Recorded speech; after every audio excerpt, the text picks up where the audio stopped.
Përshëndetje miq. Unë sot du me pyet kryeministrin se çfarë armatimi ka FSK-ja, Ushtria e Kosovës. Sepse kanë dalë shumë fjalë që Ushtria e Kosovës s'ka buk me hongër, nuk ka çizme, nuk ka rroba, nuk ka armatim. Është fjalë më të këqija që mund të dëgjon njeri për ushtrinë e vet.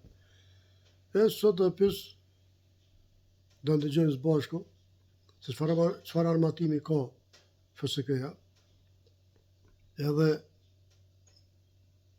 ç'po folin sa. Për ndëgjojmë së bashku. 130 milion euro është investimi në armatim dhe në pajisje në këto 4 vitet e fundit.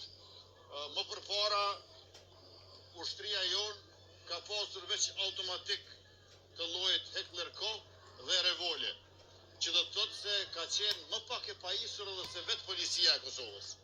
Ndërkaq tani është e pajisur me teknologji moderne dhe kjo sa vije shtohet, me qenë se tashmë kemi më shumë se 2 fishim të çizmeve në tokë të ushtarëve tanë, por gjithashtu edhe të syve në qiell, për shkak se e kemi pajisur ushtrinë me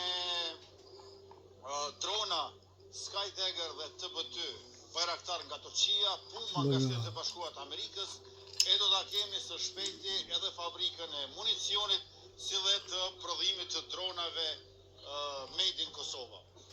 Në veçanti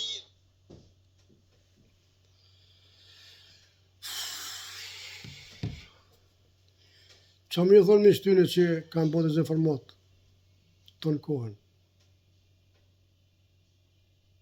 në për studio televizive. Ushtria kështu, por jo gjitha, vetëm ata shqip forcat. Të i gëni, ushtria jonë kështu, s'ka bot me hongër. Këto që i thot kryeministri, këto janë të vërteta, se kena pa me sy tonë.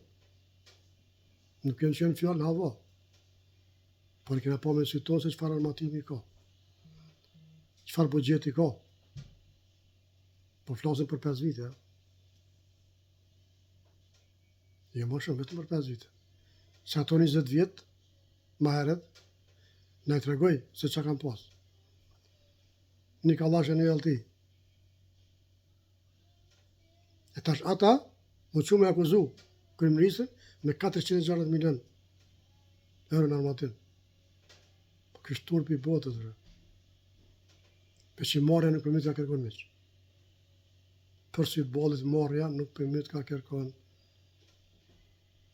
Kjo është më zoma keq. Po faleminderit Zotit, që na qoj Zotit këtë gjini, këtë njeri, edhe po punon për popull.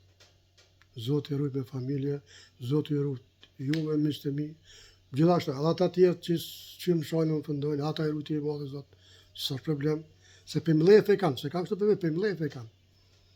Edhe respekt.